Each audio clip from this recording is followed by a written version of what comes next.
yo. Sí, la verdad las cosas es que el ensayo ha sido como la palabra favorita de este año de los profes, considerando que estamos tan limitados para poder evaluar.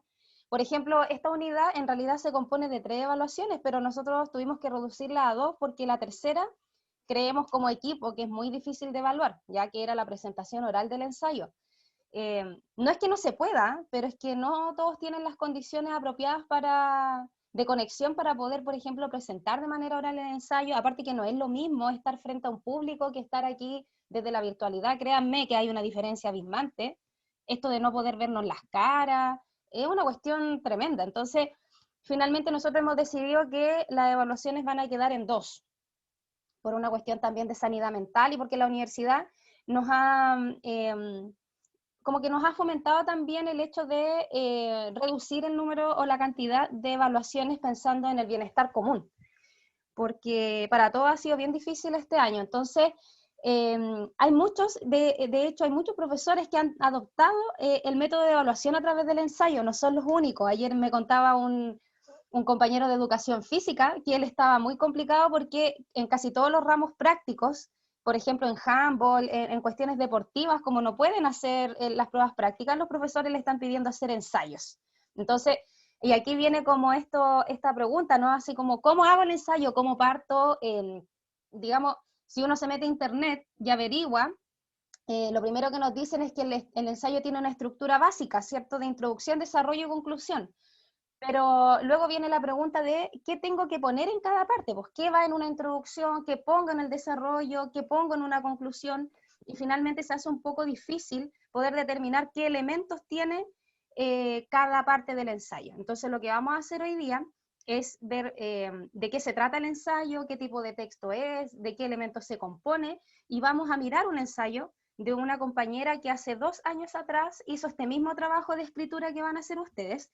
La verdad es que durante todas estas clases vamos a ir mirando ensayos de semestre y de años anteriores para que vayamos viendo cómo gente que, igual que ustedes, que muchas veces partió el ramo sin saber absolutamente nada de ensayo, finalmente pudo entregar un trabajo que, paso el dato de inmediato, no todos estos trabajos tienen un 7, pero lo importante es que vamos a ir viendo algunas cosas que les pueden servir a ustedes de ejemplo, tanto para replicar cosas como para evitar hacer otras acciones en torno a la escritura que muchas veces produce errores más que cualquier otra cosa. Entonces vamos a ir mirando algunos ejemplos y hoy día también vamos a cerrar la sesión observando un trabajo de una compañera de pedagogía en castellano que hizo el ensayo yo diría que hace unos 2 años atrás. Digo que hace unos 2 años atrás porque el formato de citación está en APA 7, o sea, perdón, en APA 6, y el APA 7 salió el año pasado. Vamos entonces, según ustedes de lo que se acuerdan, o de lo que leyeron, o de lo que han podido investigar a propósito de todos los ensayos que le han hecho escribir y que me imagino que también han tenido que resolver, así como alguien dijo por ahí, me parece que fue Kini, que dijo algo así como que fue como andar en bicicleta por primera vez, fue llegar y subirse, ¿cierto? Como esta típica, esta típica metáfora de cuando le sacan las rueditas chicas a la bicicleta, diría Freddy Turbina, y uno tiene que andar en bici sin apoyo por primera vez, ¿cierto? Como que uno va ahí, bueno, uno se cae, ¿cierto? Pero uno va como inseguro, ¿verdad? Cuesta, incluso da un poquito de miedo también, porque es algo que no sabemos hacer, pues no lo sabemos hacer bien y por lo tanto avanzar cuesta, que es básicamente lo mismo que nos ocurre con la escritura de un ensayo, ¿cierto? Que no tenemos idea cómo partir, no sabemos si lo estamos haciendo bien, no tenemos idea si las ideas que estamos planteando tienen lógica, de hecho, es como un poco frustrante el proceso cuando uno no sabe de qué manera resolver o de qué manera ejecutar un ensayo. Pero según lo que nos acordamos de lo que nos enseñaron en el colegio, de lo que hemos podido investigar, ¿cuáles son los propósitos que persigue un ensayo? ¿Con qué finalidad se escribe un ensayo? Ah, bueno, dice ahí Juan Pablo, algunos profes ayudan a dar las estructuras, solo algunos, las estructuras, dice. Sí, en realidad es que miren, eso es lo que pasa, y ahí vamos a ver más adelante, que en la universidad los profesores asumen que ustedes ya saben hacer ensayos, porque se supone que esto se enseña en cuarto medio. Por lo tanto, los profes dan por hecho, muchos, no todos, que ustedes ya manejan el género. Entonces, solo lo piden, les dicen, hagan un ensayo, algunos les dan instrucciones como de extensión, por ejemplo, ya, hagan un ensayo de máximo 5 páginas, qué sé yo, citen en APA, y tienen que incorporar, qué sé yo, a 4 autores o 4 textos distintos de investigación libre. Y eso es lo otro, algo muy importante que dice la Kini, no todos los colegios son iguales, no todos los colegios enseñan de la misma manera, no todos los colegios generan la misma cobertura curricular, y claro, lo que pasa, Noemí, es que nosotros hacemos el ramo el primer semestre, pero no nos da la cobertura de profesores para, bueno, y tampoco de malla, la malla de ustedes está estructurada para que cierta cantidad de créditos sean los que puedan tomar en cada semestre. Entonces, el tema, un mínimo de 25 y un máximo de 50, ahí dejaría, no dejaría de ser ensayo, pero adquiriría como un ensayo así un poquito profesional, ¿ya? Existen ensayos con esa extensión, pero son ensayos de gente que ya lleva mucho tiempo haciendo investigación en torno a ensayos. Generalmente los ensayos son breves.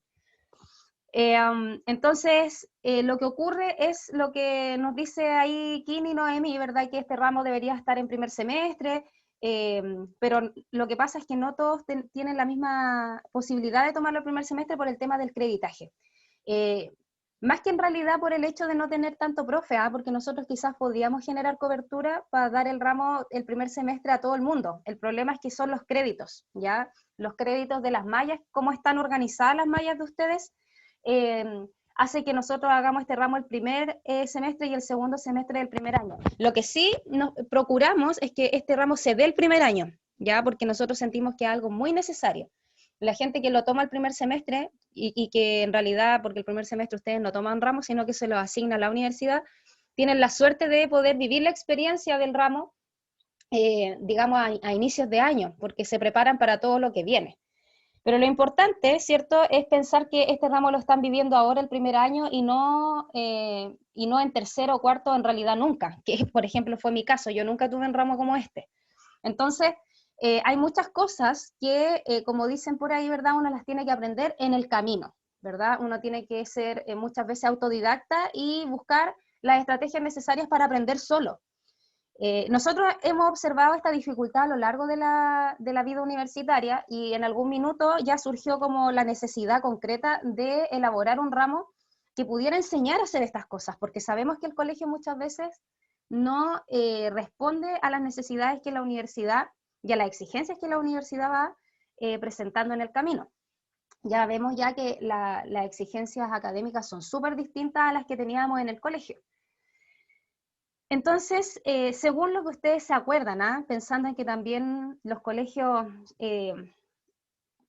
tienen una cobertura bien distinta, depende mucho de los profes también, según lo que ustedes se acuerdan, ¿con qué finalidad se escribe un ensayo? ¿O para qué me sirve en el fondo? ¿Para qué me sirve escribir un ensayo?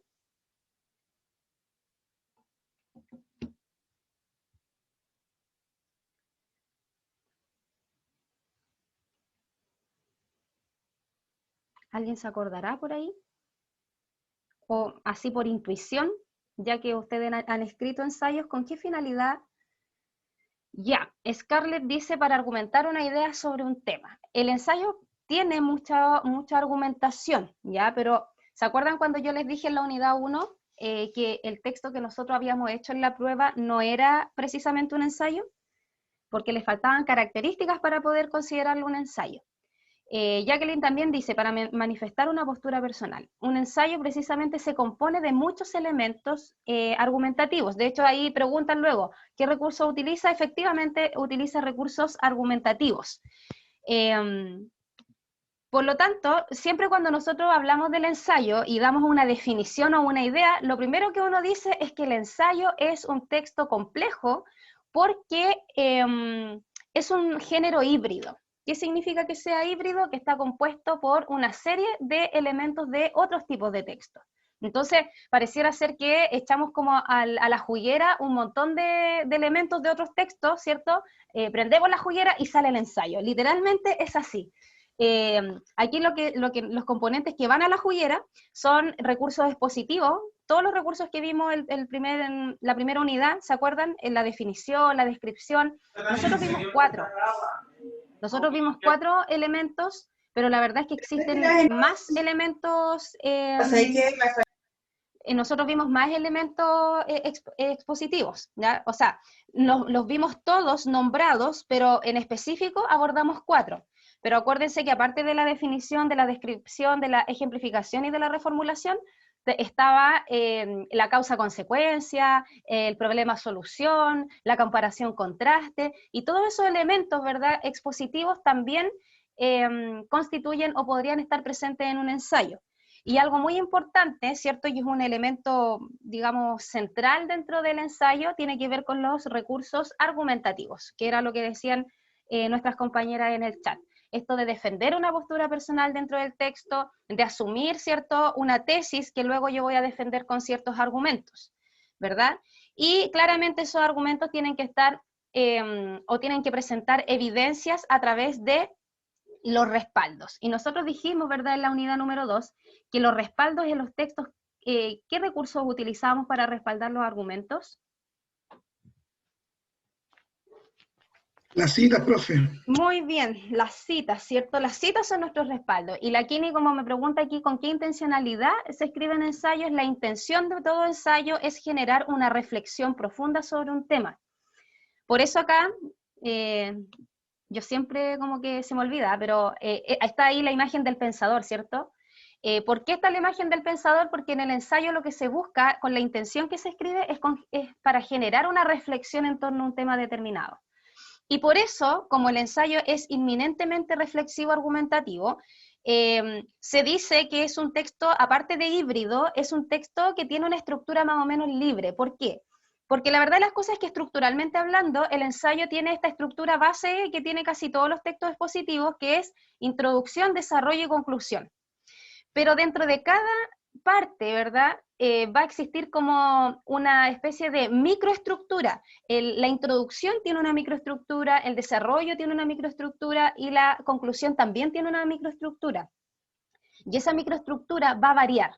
Nosotros acá en el ramo vamos a enseñar una microestructura que creemos que es la que mejor resuelve de manera transversal los ensayos en las distintas disciplinas, ¿ya? Así es que les vamos a compartir, de hecho, en clases venideras, y si ustedes quieren, yo se los puedo compartir incluso antes. De hecho, ya está en el aula virtual. Me estaba acordando si había subido las presentaciones, y sí subí las presentaciones. Entonces, si alguno de ustedes quiere, porque tiene que hacer un trabajo para pronto, y quiere tener como la estructura que nosotros vamos a trabajar acá en el ramo, ustedes pueden recurrir a las PPT de las clases de la unidad número 3 y buscar la PPT que tiene la estructura, ¿ya? La microestructura de la introducción, del desarrollo y de la conclusión. Es una tabla que yo siempre he dicho que es como, no sé, es casi mesiánica, así como que viene a salvar milagrosamente todas mis problemáticas respecto a cómo poder escribir un ensayo, porque es muy detallada esa tablita, ¿ya? De hecho, para poder facilitar incluso la escritura, esa tabla contempla algunas preguntas de orientación, entonces yo contestando esas preguntas voy a estar cumpliendo con la estructura del texto. Es súper amistosa. Así es que ustedes, si quieren ya empezar a mirar cómo se viene la estructura del ensayo, pueden descargar las presentaciones. Pero lo cierto es que tiene esa estructura base y dependiendo del escritor, uno puede ir jugando un poco con la microestructura de cada parte. Lo cierto es que siempre nosotros en la introducción sabemos que tenemos que presentar algunos elementos básicos, ¿ya? Y eso es lo que nosotros vamos a aprender, al menos vamos a empezar a mirar en la clase del día de hoy. Entonces, tiene una intencionalidad reflexiva argumentativa, y una de las cosas fundamentales, y esto es algo que también uno tiene que tener en cuenta, que el ensayo, aparte de posibilitar esta mirada reflexiva en torno al tema, también plantea una mirada crítica, ¿ya? Por eso que yo siempre digo que el ensayo es un texto complejo, porque te obliga a indagar de manera profunda en el problema que a ti se te ocurrió trabajar. Porque eso es lo otro. Los ensayos surgen en torno a un tema, como todo texto, ¿cierto? Entonces yo, por ejemplo, puedo observar, qué sé yo, la dificultad de la educación virtual, ¿verdad? Ese es mi tema, la educación virtual en pandemia, y resulta que ese tema se tiene que transformar en una pregunta, ¿ya? En una pregunta que refleje el conflicto que yo observo en ese tema. Y desde ahí entonces yo planteo esta mirada crítica, ¿ya? Como dice Serrano, ¿verdad? Esta visión de la escritura, esta visión crítica reflexiva, nos lleva también a entenderla muy ligada a la actividad reflexiva que tiene el sujeto. O sea, todas las personas tenemos la capacidad de reflexionar, en la medida en que lo conduce a problematizar sobre lo que escribe, a volver con la mirada crítica sobre las ideas para objetivarlas. Y eso es lo interesante del ensayo, porque nosotros sabemos que la argumentación es inminentemente subjetiva, ¿verdad? Esto de plantear juicios personales no plantea criterios de verdad, sino que lo que son, o lo que hace, es plantear criterios de validez a través de los argumentos. Sin embargo, y esto tiene que ver con una mirada positivista de las ciencias sociales, cuando las ciencias empezaron a adquirir un mayor, digamos, una mayor importancia, como que todas las ciencias, incluyendo las ciencias sociales o las humanidades en general, trataron también de hacerse más científicas, entre comillas, para poder ser tomadas en cuenta, ya para que no se mirara tan a la ligera el tema de las humanidades o las ciencias sociales. Entonces, con el positivismo, casi todas las disciplinas, en realidad todas las disciplinas, trataron de objetivarse un poco. ¿Y cómo se objetivaban? A través de la investigación. Y esa investigación implicaban procesos de argumentación que obligadamente teníamos que presentar evidencia, ¿cierto? Porque la evidencia es la que le da el carácter creíble a los argumentos.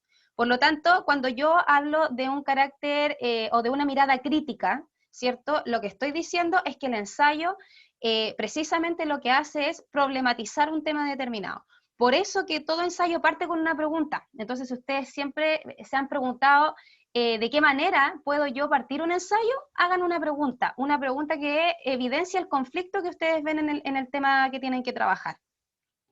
Por otro lado, dice, hay que tener cuidado de cómo se expresa verdaderamente lo que se desea, revisando y replanteándose para que en efecto respondan a los propósitos que van surgiendo.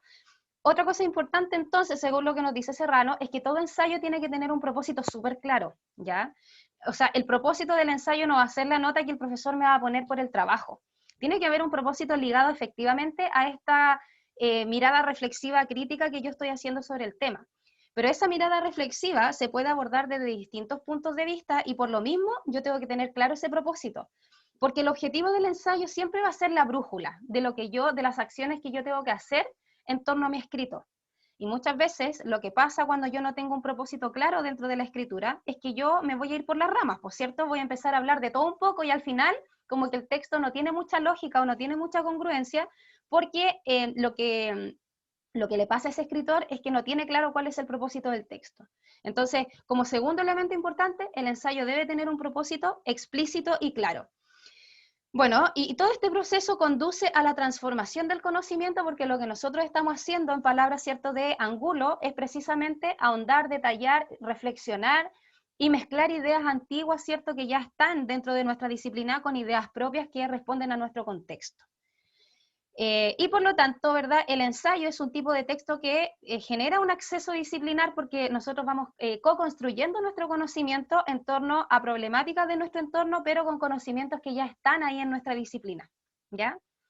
Entonces, digamos que es un tipo de texto que propicia lo que nosotros siempre hemos dicho desde la unidad pasada, que es la transformación del conocimiento.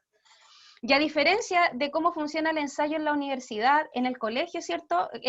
Casi todas nuestras evaluaciones tenían una función evaluativa, ¿verdad? Como que uno leía un libro para la nota, estudiaba, qué sé yo, matemática y unas fórmulas para una nota, para una prueba.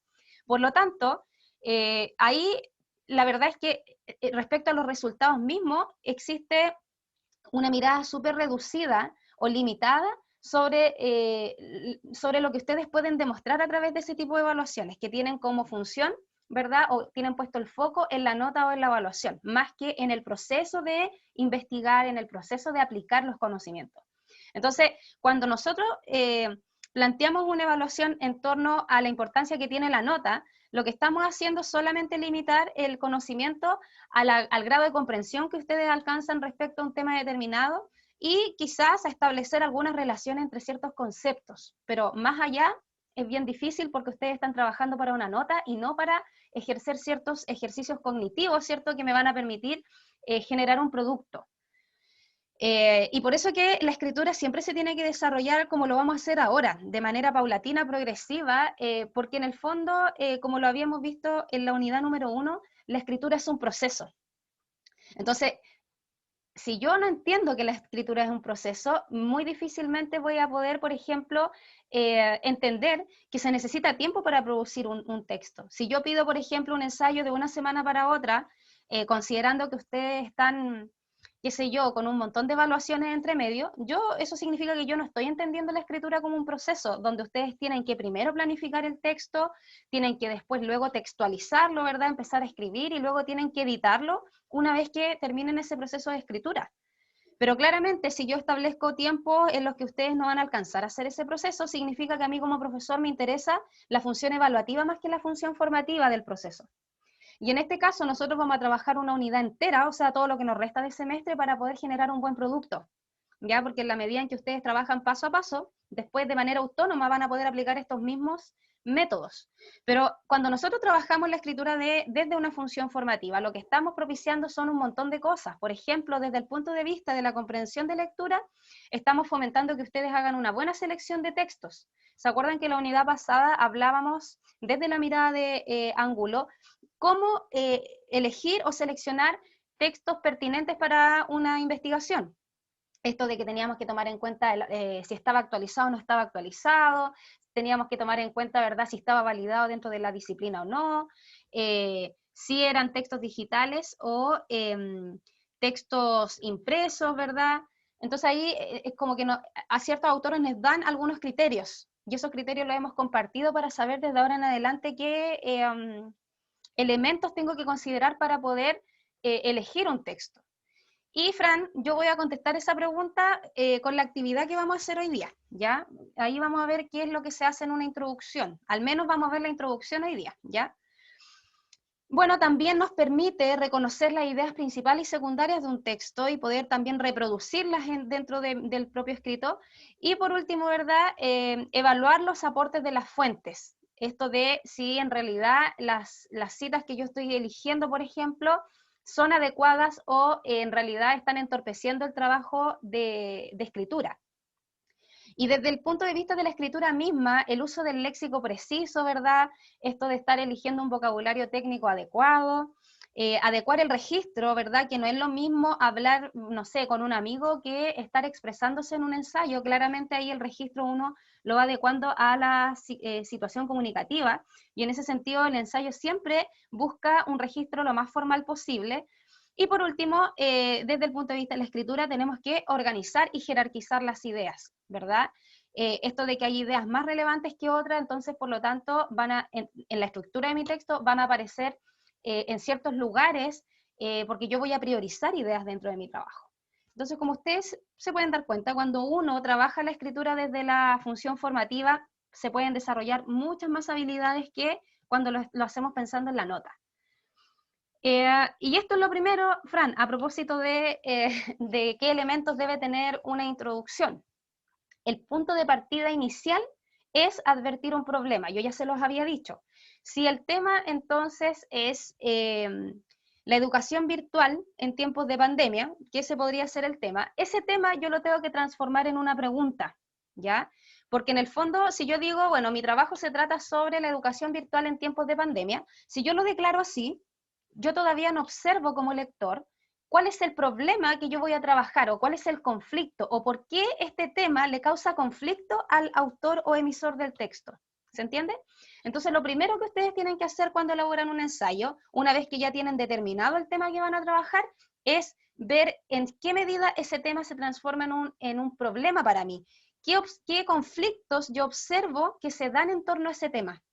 Y por supuesto que debe ser un conflicto que a ustedes los motive a trabajar, ¿ya? Porque si no hay motivación en cuanto a la problemática que quieren trabajar, la verdad es que la reflexión se va a hacer un poco más difícil. Siempre tienen que ser problemáticas que a ustedes como que los conmuevan, ¿no?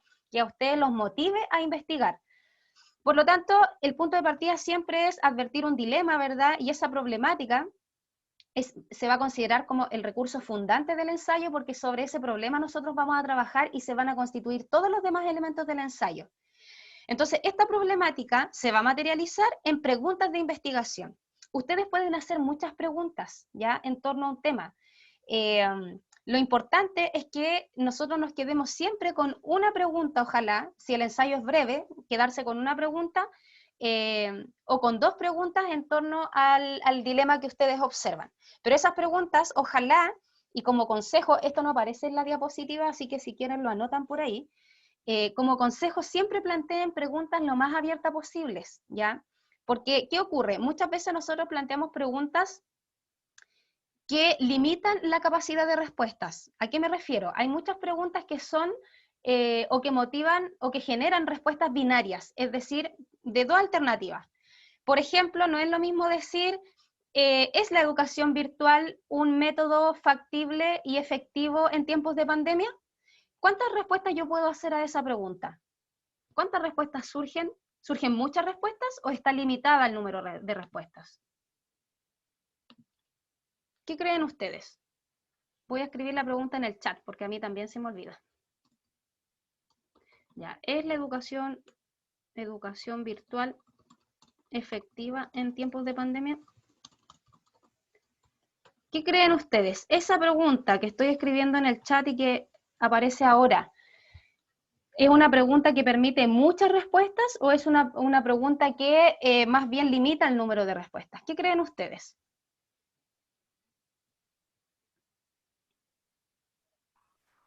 Profesora, buenos días. Yo Buen creo que día. la limita a una situación puntual nomás, actual. ¿Cuántas respuestas podrías dar tú a esa pregunta, John? Yo creo que 2, Ajá, ¿y cuáles serían? de que, perdón, que existe un problema y hay que buscar una solución. No sé, Claro, algo así. ya, entonces la primera respuesta sería sí, en realidad, o sea, en realidad no, la educación virtual no es efectiva, porque hay un problema y tenemos que solucionarlo. Y por otro Exacto. lado, tenemos la respuesta sí, en realidad sí, la educación virtual es efectiva. Entonces, si ustedes se fijan, preguntas planteadas como la que yo acabo de hacer, limitan el número de respuestas. Entonces, como el ensayo es eminentemente reflexivo, nosotros tenemos que evitar este tipo de preguntas. Y yo lo recalco harto porque después cuando hacemos la planificación del ensayo, yo corrijo mucho las preguntas, porque son preguntas que generan respuestas binarias, que generan respuestas limitadas. ¿Ya? Entonces, este tipo de preguntas hay que evitarlas. Siempre hay que plantear las preguntas lo más abierta posible. Yo esta misma pregunta la puedo transformar en una pregunta más abierta. Por ejemplo, yo podría decir, ¿por qué la educación virtual no es el método más efectivo? Si yo planteo ahí por qué la educación virtual no es el método más efectivo, ahí las respuestas no van a ser sí o no. Las respuestas pueden ser múltiples. Ahí yo estoy generando una apertura, ¿cierto? A, a la posibilidad de buscar distintas respuestas. No solamente limitarse a decir sí o a decir no. ¿Ya? Entonces, eso es algo, es un consejo que les quiero dar porque es un error que se comete usualmente cuando se plantean las problemáticas. Y este consejo que les estoy dando lo van a poder aplicar y lo tienen que aplicar también cuando ustedes elaboren la tesis, ya que es una investigación mucho mayor que un ensayo. Entonces, bueno que ustedes vayan aprendiendo estas cosas desde ahora. Entonces, ahí aparecen algunos ejemplos, ¿verdad? ¿Por qué los estados operan de manera desigual en cuanto a la distribución económica? ¿Por qué la gente con menos recursos está ubicada en los márgenes de la ciudad? ¿Cómo los ciudadanos permiten la desigualdad económica? Si ustedes se fijan, todas esas preguntas lo que hacen es generar una apertura a múltiples perspectivas que me van a poder permitir contestar esa pregunta. Y entonces, a propósito de la pregunta de la Francisca, el primer elemento, ¿cierto?, que debe aparecer dentro de toda introducción, aparte del tema, ¿cierto?, que es obvio, decir de qué se va a tratar el ensayo, tiene que evidenciar, ¿verdad?, la problemática transformada en preguntas concretas, ¿ya? Puede ser una o pueden ser más, dependiendo, ¿verdad?, de la cobertura o de la respuesta. Yo siempre sugiero que sea una cuando los ensayos son breves, ¿ya? Para que demos respuesta solo a esa pregunta. Y eso es lo otro, ¿verdad? Después dice, bueno, ya tengo mi pregunta de inicio, ¿qué viene después? Obviamente, después de una pregunta siempre viene una respuesta, ¿cierto? Y la respuesta a esa pregunta va a ser la tesis. Yo voy a responder esa pregunta en forma de mi opinión, ¿verdad? Entonces, si yo planteo, ¿por qué, cómo era la pregunta? Ya se me olvidó. ¿por qué la educación a distancia no es el método más efectivo? Entonces ahora en la respuesta yo voy a patentar mi tesis, mi opinión. Yo pienso que la educación virtual a distancia no es el método más efectivo porque existen muchos problemas de conexión. ¿Qué tipo de tesis utilicé ahí?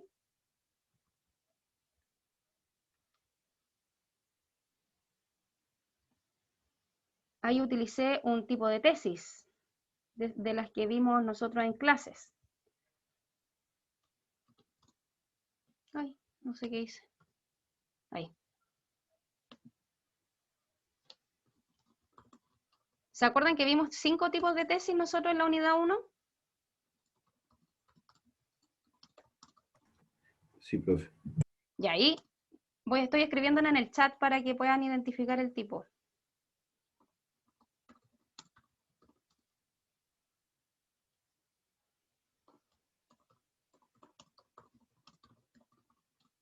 Ya, ahí está. Si se fijan, yo planteo mi problema, por qué la educación virtual no es el método más efectivo, y luego entonces, como respuesta, yo planteo la tesis. La educación a distancia no es el método más efectivo porque existen muchos problemas de conexión. Aquí estamos hablando como de la estructura, ¿cómo diríamos? Del esqueleto, literalmente. Este es el esqueleto que debería seguir un ensayo. Primero yo planteo la pregunta, luego planteo la respuesta, y esa respuesta va a ser la tesis. No significa que la tesis vaya a aparecer en la introducción del trabajo, después vamos a ver que no es así. La tesis es el primer elemento que aparece en el desarrollo. Pero de todas maneras, aquí lo que estamos haciendo es ver la estructura básica de cómo yo en mi mente, o en estos típicos bocetos, ¿cierto?, que yo hago al principio antes de escribir un texto, empiezo como a elaborar ya lo básico que tiene que tener mi trabajo. Y lo básico es el tema, la pregunta y la respuesta a modo de tesis. Si ustedes se fijan, acá esta tesis tiene un marcador discursivo, ¿verdad? El por qué, ¿cierto? El por qué existen muchos problemas de conexión, ahí debería decir existen, porque en el fondo, ¿verdad? Ahí lo que yo estoy haciendo es plantear una causa y una consecuencia. ¿Y por qué planteo la causa y la consecuencia? Porque la pregunta también me motiva a plantear la respuesta así. De hecho, la pregunta es, ¿por qué la educación virtual no es el método más efectivo? Entonces, lo lógico es que la respuesta también siga un orden causal.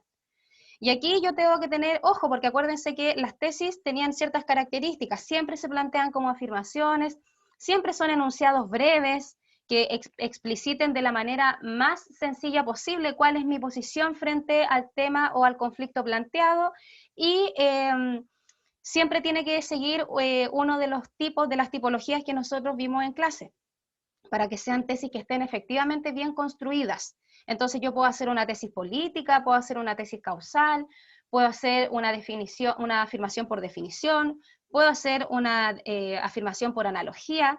No importa el tipo de tesis que ustedes utilicen, pero tienen que fijarse que la tesis esté construida sobre uno de los 5 tipos, porque de esa manera ustedes se aseguran que esté bien construida. Entonces, ¿por qué plantear la tesis? Porque obviamente te va a permitir evidenciar la posición o la visión que tú tienes frente al problema que tú elegiste trabajar. Además, la tesis va a ser el pie de inicio para poder plantear todo lo que tiene que ver con la reflexión, ¿cierto? Esta reflexión crítica a través de los argumentos. Y te va a permitir, obviamente, añadir ese tinte objetivo, entre comillas, ¿cierto?, que es el tema de las citaciones y de incorporar fuentes. Por lo tanto, ese es como el recorrido que ustedes deberían hacer, el primer recorrido que ustedes deberían hacer cuando están pensando en hacer un ensayo, ¿cierto? Elegir tema, plantear el problema y luego contestar esa pregunta inicial. Ya, una vez que ustedes tienen ese esqueleto, lo que hay que hacer es pensar en la estructura que tienen los ensayos. Y aquí ya viene como la pregunta que me hacía la Fran, ¿qué es lo que específicamente debería tener una introducción? Y ustedes aquí ven lo que vamos a hacer hoy día, y vamos a terminar la clase con un ejemplo, vamos a mirar un ejemplo de ensayo, y vamos a ir mirando si efectivamente la introducción tiene estos elementos que aparecen acá. Si presenta el tema, si existe una contextualización del problema, si hay una pregunta de investigación concreta, y si se plantea un objetivo de trabajo, ¿ya? A lo menos, las introducciones tienen esos 3 elementos, Fran.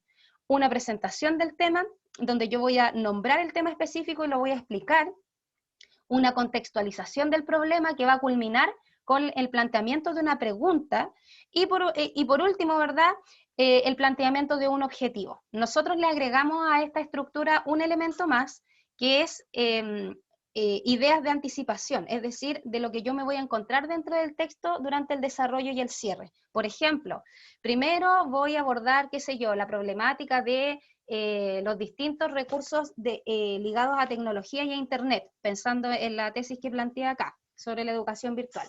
Luego voy a hacer una revisión, qué sé yo, estadística, y puedo incluso citar ahí a la fuente de Educación 2020 sobre la falta de conectividad de los estudiantes de educación universitaria. Y luego voy a hacer una reflexión sobre, qué sé yo, lo importante que es tener recursos para poder afrontar tiempos de crisis. Entonces yo hago un párrafo o planteo algunas ideas de anticipación a lo que el lector se va a encontrar más adelante. Ese es un elemento que nosotros agregamos a estas cuatro precisiones. Entonces, ahora lo que vamos a hacer es mirar en concreto, con un ejemplo, cómo se debería llevar a cabo, ¿cierto? Y bueno, y vamos a ver si es que efectivamente la compañera que elaboró este texto cumplió o no cumplió con las exigencias. Voy a anotar en el chat cuáles son los elementos en los que nos tenemos que fijar. Ahí está. Ya. Bueno, ahí está. Ustedes pueden observar, ¿cierto? La compañera o compañero que hizo este texto estudia pedagogía en castellano y a esta altura ya debe estar en tercero o cuarto año. Déjenme... ahí está. No, vamos a agrandar porque o si no, no se va a ver bien. Ya, vamos a hacer primero una mirada, vamos a hacer una mirada global. Si ustedes se fijan, el ensayo está compuesto por solo 3 páginas, porque después ya vienen las referencias. De texto mismo tiene 3 páginas. ¿Por qué tiene 3 páginas? Bueno, para que ustedes sepan, la integrativa como máximo debe tener 3 páginas, ¿ya? En 3 páginas ustedes deben dejar resuelta toda la estructura y toda la reflexión que quieren presentar sobre el tema. ¿Qué tenemos que mirar en este trabajo? Y lo voy a anotar en el chat. Tenemos que mirar si presenta el tema, ¿cierto? Presentación del tema. Si contextualiza el problema, contextualización del problema. Si...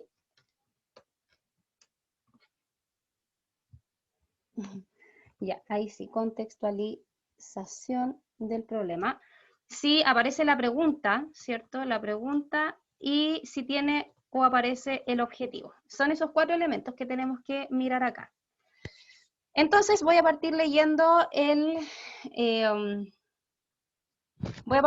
la introducción de este trabajo. Dice: la lectura complementaria ha sido desde años una de las propuestas más eficaces en torno a lograr avanzar en el proceso de aprendizaje de estudiantes y en el desarrollo discursivo pleno de los mismos. Es por ello que la enseñanza de la literatura ha estado presente siempre en las escuelas y en cada etapa formativa de los alumnos en sus distintos niveles de escolarización. El plan de lecturas literarias que el Ministerio de Educación ha entregado a cada escuela ha puesto como objetivo principal desde siempre otorgar una utilidad positiva a la lectura en el ámbito escolar y en todo el proceso educativo de miles de estudiantes. No obstante, la lista de estas lecturas ofrecidas llega a manos de los docentes, quienes son los que tienen la responsabilidad de dar a conocer y a la vez seleccionar los textos a los alumnos, dándose así la imposibilidad de que ellos las escojan de manera libre, generando a su vez la falta de placer lector en ellos. Debido a esto, nos podríamos preguntar, ¿sería más beneficioso que los alumnos seleccionen sus lecturas literarias para la motivación de su propio aprendizaje? Junto con ello, a continuación se afirma que la lectura literaria complementaria en las escuelas debiese ser escogida por el alumno. De acuerdo con esta perspectiva, el presente ensayo tiene como objeto demostrar el valor de la participación de los alumnos con respecto a la selección de lecturas literarias para el logro de un aprendizaje efectivo. Esto, de manera estructurada con la presente introducción, un desarrollo en el cual se contextualiza y abarca de manera más profunda la temática expuesta, y por último, la correspondiente síntesis del texto. Además, la importancia de destacar que, a través de este escrito, se han obtenido respuestas a la interrogante realizada y junto con ello respaldar dicha tesis. Por último, no está de más el incorporar una breve reflexión y el interés por seguir el presente escrito con probables investigaciones futuras para ahondar más de lleno en la temática. Esta es la introducción del trabajo, ¿ya? En realidad es un poquito más, pero los elementos que vamos a ver hoy día son estos. La pregunta entonces viene, tenemos que observar, presenta el tema, contextualiza el problema, realiza la pregunta y hay que ver si plantea el objetivo. Vamos primero con el tema, la presentación del tema. ¿Cuál es el tema que trabaja este ensayo? Si es posible identificarlo.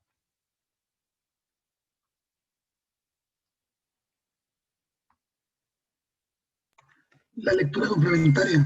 Exactamente, ¿verdad? Y eso ella lo deja de manifiesto en el primer párrafo. Dice, la lectura complementaria ha sido desde años, bla, bla, bla. Entonces, ¿presenta el tema? Sí, presenta el tema de manera explícita. ¿Contextualiza el problema? ¿Cuál es el problema que ella evidencia respecto a este tema? ¿Cuál es el conflicto? Que los chicos puedan elegir los textos ellos mismos. Exactamente, ¿verdad? Ella observa como problema que los chicos no pueden elegir los textos por ellos mismos y ella plantea que esa debería ser una posibilidad. Por lo tanto, ¿existe contextualización del problema? Existe contextualización porque de hecho lo plantea acá, ¿cierto? Todo esto es la contextualización. Ahora, ¿plantea una pregunta específica para investigar?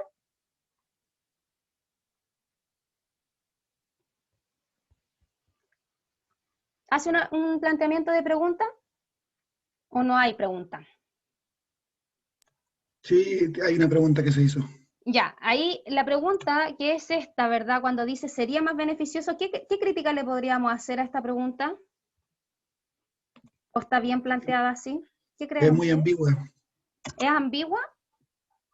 Dice, ¿sería más beneficioso que los alumnos seleccionen sus lecturas literarias para la motivación de su propio aprendizaje? ¿Qué pasa con las respuestas que se podrían generar en torno a esta pregunta? ¿Es una pregunta que me permite una amplitud de respuesta o que limita a dos posibles alternativas? Hay muchas respuestas. ¿Muchas?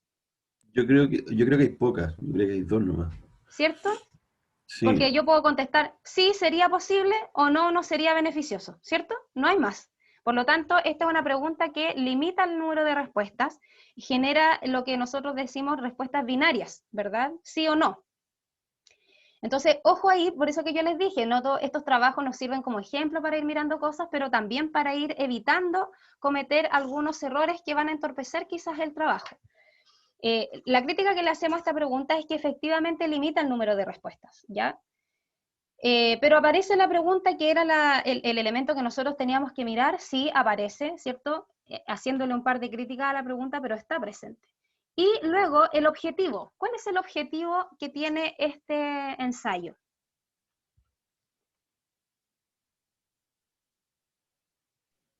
Demostrar el valor de la participación de los alumnos con respecto a la selección de lecturas literarias para el logro del aprendizaje efectivo. Exactamente, tal cual. Ahí está el objetivo, ¿cierto? Siempre cuando uno plantea el objetivo hay marcas discursivas que nos permiten identificarlo. En este caso ella pone ahí, el presente ensayo tiene como objeto, ¿verdad? Tiene como finalidad, o persigue la finalidad, se escribe con el fin de, ¿verdad? Hay marcas textuales que me ayuden a identificar el objetivo. Pero si ustedes se fijan, y voy ahí a copiar el objetivo también tiene una microestructura, ya tiene una forma de escribirse. Yo sé que esto no se enseña, pero yo se los voy a enseñar porque yo creo que esto les va a ayudar para la vida, sobre todo ustedes que están estudiando, muchos de ustedes están estudiando pedagogía, créanme que después toda la vida van a tener que redactar objetivos. Entonces, siempre los objetivos tienen una estructura, una microestructura, que es la que yo les voy a anotar a continuación y que la vamos a reforzar más adelante en todo caso. Pero todos los objetivos parten con un verbo, ¿ya? Generalmente con un verbo en infinitivo. ¿Qué significa esa palabra? ¿Alguien sabe lo que es un verbo en infinitivo? Los verbos en infinitivo son los que no están conjugados. Son verbos que terminan en ar, ir, ¿cierto? Como por ejemplo, en este caso, demostrar, ¿ya? Verbos no conjugados. Luego del verbo viene el tema, ¿cierto? El tema sobre el cual yo voy a, qué sé yo, desarrollar mi trabajo, que en este caso va a ser el valor de la participación de los alumnos con respecto a la selección de lecturas literarias. Ya, hasta ahí vendría siendo, ¿cierto?, el objeto. Y finalidad, y luego termina con la finalidad concreta, ¿cierto? Que puede ser la finalidad o puede ser el contexto. ¿Ya? Ahí está la microestructura de un objetivo, para que la anoten por ahí, porque nunca está de más, aunque después cuando veamos la planificación, esto yo lo voy a volver a repasar y les voy a mostrar la famosa taxonomía de Bloom para poder elegir buenos verbos y considerar que el verbo siempre, bueno, ustedes saben que los verbos son acciones.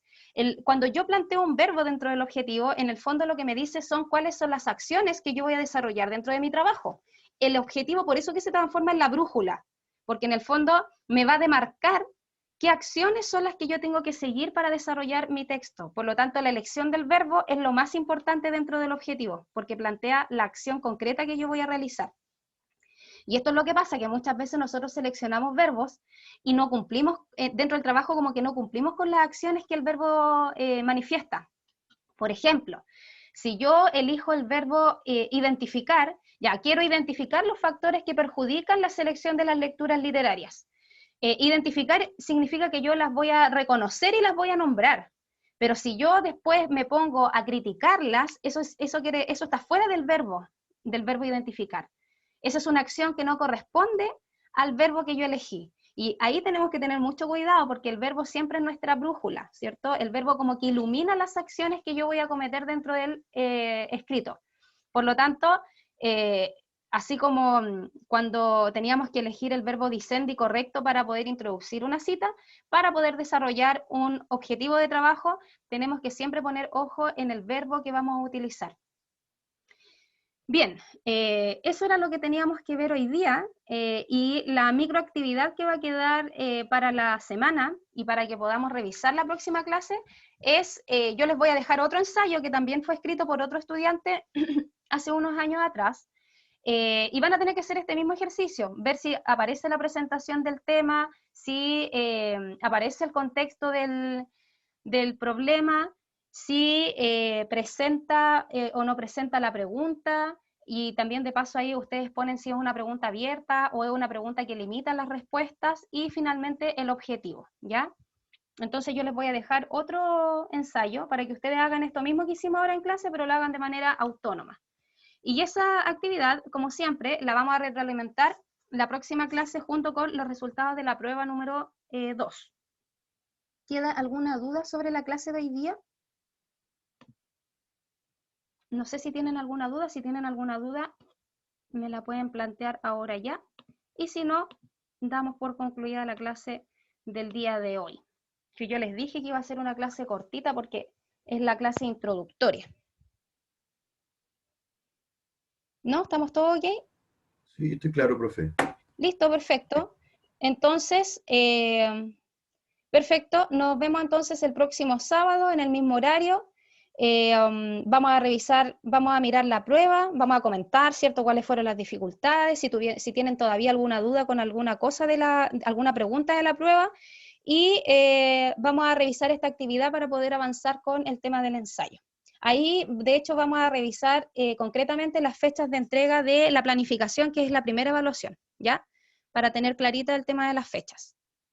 Así es que nada, espero que tengan un buen fin de semana, descansen en la medida de lo posible y entonces nos vemos el próximo sábado. ¿Listo? Buen fin de semana, chao. Chao, profesora, que esté bien. Igual, Profe, chao. profe, Chao, entonces, profesora. la próxima semana vamos a revisar la prueba, ¿cierto? Sí, Vamos, vamos, sí. que casi buen fin de Mire, semana. todo depende de si dieron todos la prueba. Si la dieron todos, yo la reviso con ustedes pregunta, o sea, no sé si pregunta por pregunta, quizás voy a elegir las preguntas que podrían haber causado más conflicto. Pero si todavía hay compañeros que no la dan, no voy a poder hacer ese detalle, pero sí vamos a poder comentarla, ¿ya? Ya, ok. Listo. Ya, chao. Chao, que estén bien. Chao, profe, que esté bien. Igual, chao.